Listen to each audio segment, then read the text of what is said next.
Hi, friends. So, we're continuing with the book of Revelation Unlocked. This is not me going through the entire book of Revelation, just a few videos, and it's just to wet your whistle to increase your appetite for reading the book of Revelation, but also reading it with a really good commentary. There's some great books out there, some video series, some Bible studies. Like three of my favorite are Brant Petrie. I love Brant Petrie, Dr. Brant Petrie. And maybe we'll flash that name up on the screen. Michael Barber is another one, and Scott Hahn are, those are probably my three. And each of them have written or recorded audio series on the book of Revelation that will take it really from the start to finish. And of course, Jeff Cavins has a Bible study from start to finish on the book of Revelation. But get into it. It's fascinating, and it's not mysterious.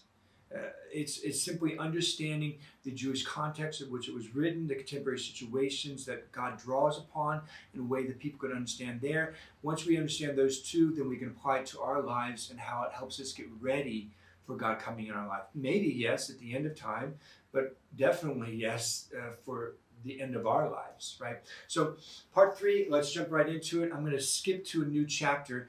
And I'm just going to look at the book of Revelation, chapter 4. And it's John looking into an open door into heaven. So he's seeing heaven. And as he looks into heaven, he describes, you can go ahead and read it, verses 1 through 11. There's all of these living creatures, these 24 elders, these angels and saints, and all kinds of creatures. There's this beautiful throne room, and it is just alive. And there's one who sits upon the throne, who's the Ancient of Ancients, who's the Father. I just want to stop there. And I want to say this about our time and about John's time and put them together. We live in a time of imperfect power, but an imperfect power where a lot of people are trying to gain absolute power, or as much power as they can, albeit imperfect. And so we live in a time, for instance, of great political turmoil, right? I don't have to go into any of the details. Economic turmoil. We live in a time where many people who have power are saying many things about how to live our lives culturally. How to live our lives in our jobs, through the media. We grasp for power in our occupations, in our careers, and in our looks, and our athletics, and trying to always one-up another person, with our comments and with our appearance. And it just goes on. Power plays between husband and wives, give and take, keeping scores. On and on. But all of it is can be very uncertain, unsettling, very disturbing, as we all grasp for power. Well, in John's day, he lived in a similar environment. For instance, the person with the most power at that time was the Roman emperor. And he expressed his power through all of his agents, like the local provincial governors, one of who exiled John to the island of Patmos. And John, in a very human way, could be feeling pretty beat up, like you and I do, in the midst of so many power plays in our lives. The emperor coming against him, the governor coming against him. It might appear as if the Christian church is being persecuted, and in fact it is. And John saw or heard about most of his brothers, the apostles, the 12 apostles, who died because of the power of other people, the power of the enemy, most definitely too, over his life. So you could see in a very human way that could also then affect the spiritual life, him becoming discouraged, despondent, sad, tepid, fearful. because here he is, an apostle of Jesus Christ, the King of the universe, exiled to a small little island and alone. And I know that there's been times in all of our lives where, or there's going to be times in our lives where we have similar experiences of just feeling frustrated or agitated or any number of other feelings because we lack power or because other people are taking power away from us or we're not in control and so on. And it's to this situation that God allows John the Apostle to look into heaven and into the throne room and see real power. I love that all these creatures, these four living creatures and the elders and so many of the saints, they're bowing down, listen to this, and day and night they do not stop exclaiming, holy, holy, holy is the Lord God Almighty, who was and who is to come. And they go on and they say, worthy are you, Lord our God, to receive glory and honor and power. For you created all things. Because of your will, they came into being and were created. John gets to see this.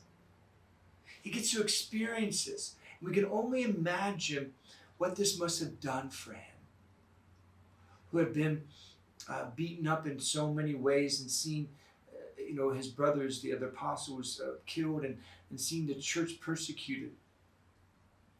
He gets to see real creative power, endless power, the one who was, who is, and who will and is to come, the one who's going to receive glory and honor and power, who created all things and brought everything into being. This is the one who's renewing his vision for John, who's encouraging him, who's emboldening him, who's strengthening him, who's giving him all that he needs in order to carry on in these visions, in his message, in his evangelization, in his proclamation of the truth, in his relationship with Jesus Christ, in his efforts to help other people. And you and I, we have to see what's going on here, because the very things that is possible in John's life can also be possible in our lives. If we allow ourselves to see God for who he really is, he will show us. And then when we have experiences of his power in our lives, that's the stuff that helps us have true perspective about the powers of this world. We can get pretty discouraged when, for instance, a president is elected, a contemporary issue, who's not our candidate, or get over encouraged when he is our candidate. We put so much of our happiness and our well-being, or the lack thereof, in earthly powers, when the real power is Jesus Christ. And when we really concentrate on him in that relationship, not only will he show the power in our lives and endlessly in heaven, but also give us the power to deal with the imperfect powers of this world. And give us enough of the power so that we don't put all of our eggs in those baskets. We don't put all of our identity and our hope in those persons or those movements or those promises or those platforms or whatever it is that the world or the enemy is offering us. We don't rise and fall with the world. Or when our world falls apart, we don't fall apart. When things around us begin to collapse, we don't collapse. Because we get glimpses, taste, hearings, experiences of the one whose power is as great as a giant compared to an ant. This is a beautiful message that God is offering us in the book of Revelation about how to live here and now, not just about the end times, but here and now, by allowing us to reflect upon what this must have meant for John. And therefore, what God was doing for John so that he could do for others as he carries on in the mission that God has given to John. And God has given a mission to each one of us that is pretty similar to John. And that is hold on to the real power in this world. And holding on to it, live according to that power, not the powers that be in this world.